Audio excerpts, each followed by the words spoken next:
Lord. ప్రభు అయిన యేసు నామమున అందరికీ వందనములు. ఇది దేవుని వాక్యంలో నుంచి న్యాయాధిపతుల గ్రంథం 21వ అధ్యాయం 25వ వచనం.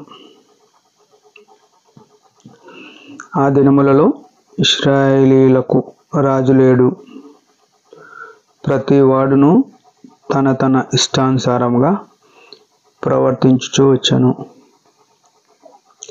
ప్రియమైన వారులారా, న్యాయాధిపతులు ఏలిన దినములలో అంటే ఇశ్రాయేలీయులకు రాజు లేని దినాలు ఇవి. రాజు లేని దినం ఏమైంది? ప్రతివాడు తన ఇష్టానుసారంగా ప్రవర్తించవచ్చును. ఇశ్రాయేలీయులకు రాజు లేనప్పుడు జరుగుతున్న విషయం ఏంటంటే, మనుషులు సొంత ఇష్టాలు, సొంత ఆలోచనలు నెరవేర్చుకొంచు వారికి తోసింది, వారికి నచ్చింది చేస్తూ వచ్చినారు. అంటే మనుషులకు నచ్చింది చేస్తూ ఉంటే ఏమవుతుంది అని ఆలోచన చేస్తే అది దేవునికి ఏమాత్రము నచ్చే పని కాదు. దేవుడు ఏం కోరుతున్నాడు? సర్వ సృష్టిని సృష్టించి తప్పిపోయిన మానవుని రక్షించడానికి ఈ లోకానికి దిగి వచ్చినాడు. సిలువలో ప్రాణం ఇచ్చి రక్తం కార్చి ఎవరైతే యేసుక్రీస్తు ప్రభువును రక్షకుడుగాను విమోచకుడుగాను అంగీకరిస్తారో, యేసు ప్రభు సిలువ యొద్ద పాపాలు ఒప్పుకొని విడిచిపెడతారు, వారికి యేసు ప్రభు ఏమవుతాడంటే రాజు అవుతాడు. ఆయన ఈ లోకంలో పుట్టినప్పుడు ఈ యూదయ దేశంకి వెళ్తే, జ్ఞానులు వెళ్తే అక్కడున్న రాజుతో చెప్తున్నారు, యూదులకు రాజుగా పుట్టినవాడు ఎక్కడున్నాడు అనేది. మనకు మన జీవితంలో ఈ భూ సంబంధమైన రాజులు ఉన్నా లేకపోయినా ఆత్మ సంబంధమైన రాజు యేసుక్రీస్తు ప్రభు మనకున్నాడు అని గుర్తుపెట్టుకోవాలి. ఆ రాజు ఉన్నాడని గుర్తుపెట్టుకుంటే మన ఇష్టాలకు తావు లేకుండా పోతుంది. ఇక్కడ ఏమైంది? రాజు లేడు కాబట్టి తన ఇష్టానుసారంగా వారు ప్రవర్తిస్తూ వచ్చినారు. మన జీవితంలో కూడా మనల్ని అడిగేటోళ్ళు లేకపోతే, మనల్ని ఎవరిని చక్కబెట్టేవాళ్ళు లేకపోతే మన ఇష్టానుసారంగా ప్రవర్తిస్తాం.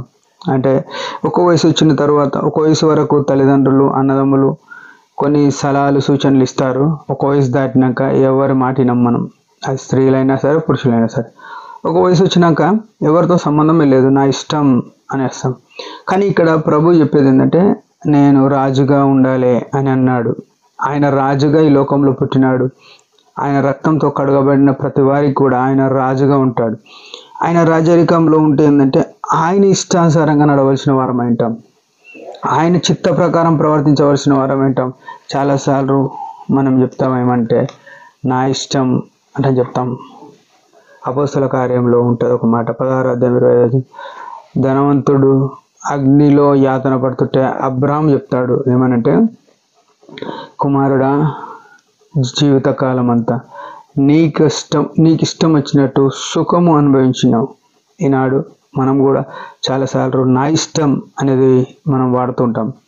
కానీ యాకోబు పత్రికలో చెప్పినాడు ఏమనంటే 4వ అధ్యాయం 14వ వచనంలో, నేడుండి అంతలో కనబడి అంతలో మాయమైపోయే ఆవిరి వంటి వారే నేడు రేపు ఎటన్నా పోయి ప్రయాణం చేసి లాభం సంపాదించామని చెప్పుకునే వారులారా, ప్రభు చిత్తమైతే ఇది అది చేద్దామని చెప్పాలన్నది. నిజమే, ప్రభు మనకు ఆయుస్ ఇవ్వకపోతే, ప్రభు మనకు అవకాశం ఇవ్వకపోతే, చూడండి ఉత్తర భారతదేశంలో ఎన్నో తుఫాన్ల వలన ఊర్లు ఎగుట్టుకొని పోతున్నాయి. మనం ఇంకా క్షేమంగా ఉన్నామంటే ఆయన అనుమతి ఇచ్చినాడు మనల్ని బతుకుమని. ఆయన అనుమతి ఇవ్వకపోతే ఈ భూమి మీద ఉన్న పంచభూతములే మనల్ని తినేస్తాయి, లయం చేస్తాయి. కానీ ఆ ప్రభు కనికర పడితేనే, అందుకే మనం ఏమన్నా ఆయన చిత్తం అయితే బతికి ఉండి చేస్తాం అనాలి. ఆయనను రాజుగా పెట్టుకోవాలి. ప్రతి పనిలో మనకు ఆయన మన ఎన్నుకున్నాడని, లేక మన ముందున్నాడని, మనతో ఉన్నాడు అనే విషయం గుర్తుంటే మనము పాపానికి దూరమై మన సొంత ఇష్టానికి చచ్చిపోయి ప్రభు ఇష్టాన్ని నెరవేర్చేవారమేంటాం. మన జీవితాల్లో ఎంతవరకు ఆయన ఇష్టానికి తావుంది అని మనం పరిశీలన చేసుకొని ఆయన ఇష్టం కొరకే బతుకుదాం. దేవుడి మాట దీవించిన గాక. చిన్న ప్రార్థన. పరమ తండ్రి యేసు ప్రభు నామములో వందనాలు. ఇంతవరకు కాపాడినావు. నాడు ఇశ్రాయేలు రాజు లేనప్పుడు సొంత ఇష్టాలు నెరవేర్చుకున్నారు. నేడు మేము కూడా నీ రాజరికం ఒక్కొక్క సొంత ఇష్టాలు నెరవేర్చుకునే దౌర్భాగ్యత ఉంది. దయతో క్షమించి నీ చిత్తమైన సహాయపడి మన యేసు ప్రభు నామములో ప్రార్థిస్తున్నాం తండ్రి. ఆమెన్. మీరందరి పరిచర్య గురించి భారంగా ప్రార్థన చేయండి. Praise the lord.